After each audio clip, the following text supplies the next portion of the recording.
Dans les entreprises, il existe une richesse insoupçonnée. Il s'agit des aptitudes des employés qui sont pourtant inexploitées dans les tâches du quotidien. Pour en parler, je reçois Jean-Jacques Balland, président fondateur d'Aptimum.net. Bonjour Jean-Jacques Balland. Bonjour. Donc votre sentiment, c'est que le CV n'est pas un instrument suffisant pour déceler les traits de personnalité qui seront bénéfiques dans l'entreprise. Il faut aller plus loin. Oui. L'entreprise vit aujourd'hui un véritable paradoxe. C'est-à-dire, elle sait bien que c'est par l'innovation et l'audace de ses membres qu'elle peut trouver le chemin de la croissance et de la pérennité. Et dans le même temps, elle a tendance à enfermer les salariés dans des cases en fonction de leur diplôme et de leurs compétences professionnelles. Alors c'est d'ailleurs accentué dans des périodes de crise comme celle que nous vivons.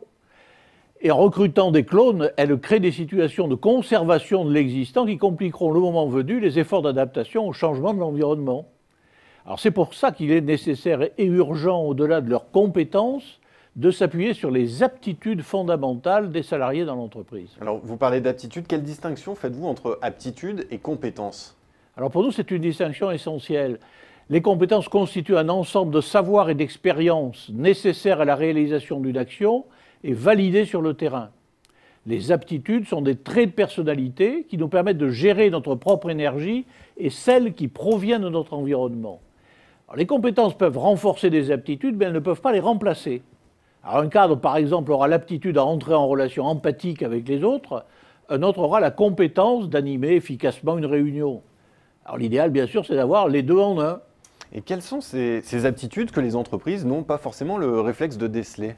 Elles sont nombreuses. Ça peut être aussi bien le sens de l'écoute, la disponibilité aux autres, l'appétit pour la nouveauté, l'aisance à saisir les situations complexes, le discernement entre l'urgent et l'important, le sens de la médiation, les facultés d'enthousiasme et d'anticipation, souvent trop peu revendiquées dans l'entreprise, la dynamisation des équipes, etc.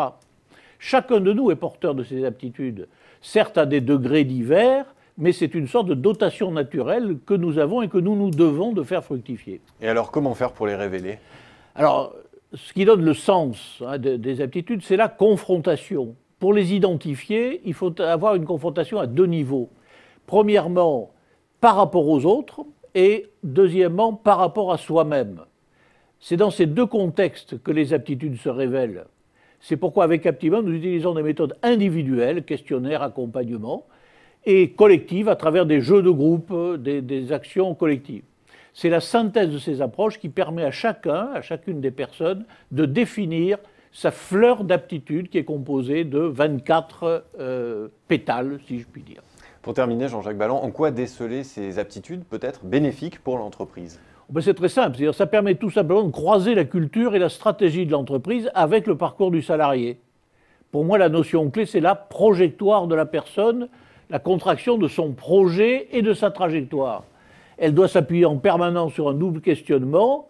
Je suis capable de et je suis attiré par. Dans la mesure où les réponses à ces deux questions sont cohérentes avec les besoins et les opportunités de l'entreprise, vous retrouvez naturellement la motivation et l'enthousiasme qui sont le véritable multiplicateur d'efficacité économique et sociale. Jean-Jacques Balland, je vous remercie pour cet éclairage sur les aptitudes insoupçonnées des employés et comment les déceler. Merci encore. Merci à vous.